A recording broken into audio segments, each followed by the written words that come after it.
Bonjour Edouard. Bonjour. Demain, on va voter ici à Strasbourg en plénière sur une résolution concernant le statut d'économie de marché de la Chine. Ça a l'air très important, mais ça veut dire quoi exactement? Ça veut dire que reconnaître le statut d'économie de marché à la Chine, c'est considérer que l'économie chinoise ressemble à l'économie européenne, c'est-à-dire une économie libre et non faussée. Or, on constate que c'est tout le contraire de tout ça. Par exemple, dans nos traités, il est interdit que les États viennent subventionner des entreprises privées et encore moins subventionner des aides à l'export. C'est ce que fait actuellement la Chine sur un certain nombre de produits, et notamment l'acier. Et c'est pour ça que l'on voit une déferlante de tonnes d'acier chinoise pénétrer le marché européen à des prix défiant toute concurrence, ce qui met en grande difficulté nos propres industries et forcément les emplois qui sont induits. Ça représente quand même pas loin de 400 000 emplois directs. Et donc nous, le Parlement européen, puisque la Commission s'apprête à reconnaître ce statut-là, et la décision va se prendre d'ici la fin de l'année, le 11 décembre, et la Commission n'avait absolument pas imaginé demander notre avis, le tien, le mien, au Parlement européen. Donc nous qui sommes légitimes parce que nous représentons les citoyens, nous avons été élus par eux, et donc il est normal que nous défendions leurs intérêts.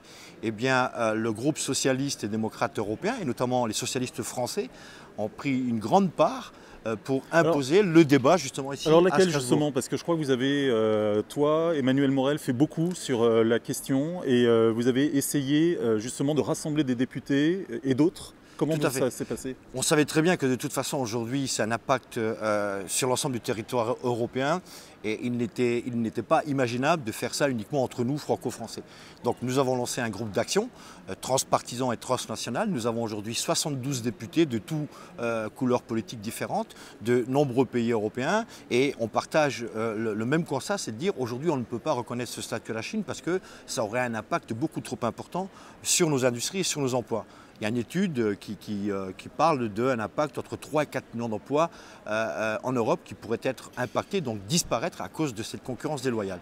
Et nous avons imposé ce débat, nous avons aussi imposé une résolution qui vient d'être finalisée aujourd'hui même et demain elle passe au vote.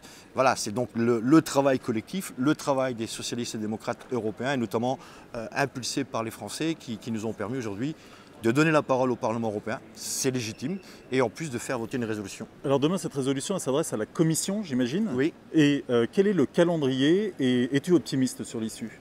Alors, j'étais pas trop optimiste depuis le début de l'année parce que la Commission nous répondait par des arguments techniques en disant oui mais nos juristes nous disent qu'on n'a pas d'autre choix, on doit effectivement reconnaître ce statut d'économie de marché à la Chine à partir du 11 décembre, sinon la Chine va interjecter appel devant les tribunaux de l'OMC et on risque d'être condamné.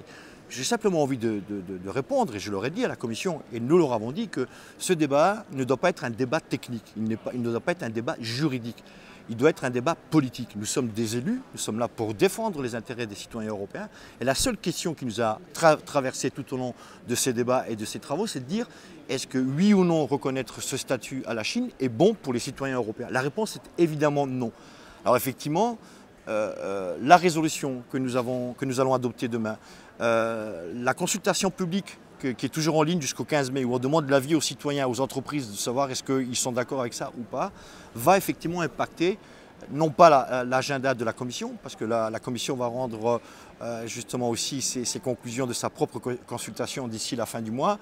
Ensuite, ils ont fait une étude d'impact et les travaux seront présentés au mois de juillet. Et leur idée, c'était de dire que, allez, après l'été, de manière assez tranquille, on allait aller jusqu'à la fin de l'année et que ça ne poserait pas débat et pas de problème. Sauf que c'était sans compter sur nos convictions à nous, hein, et nous avons œuvré pour que le Parlement européen donne son point de vue. Et aujourd'hui, on dit quoi?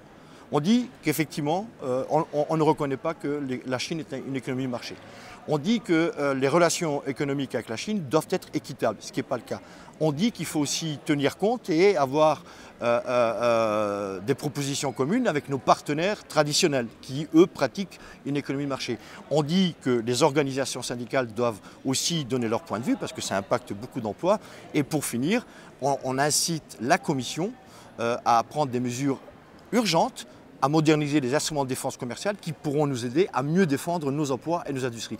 Et ça, c'est grâce, entre autres, à toi, à nous, parce que nous sommes des citoyens aussi, élus par d'autres citoyens, et nous sommes là pour défendre l'intérêt général. Bon, c'est un combat absolument essentiel que tu mènes Essentiel. qui a besoin d'être popularisé, absolument. Il faut que les citoyens s'en saisissent. Et écoute, merci Edouard et on va suivre cette affaire. Merci à toi, Guillaume.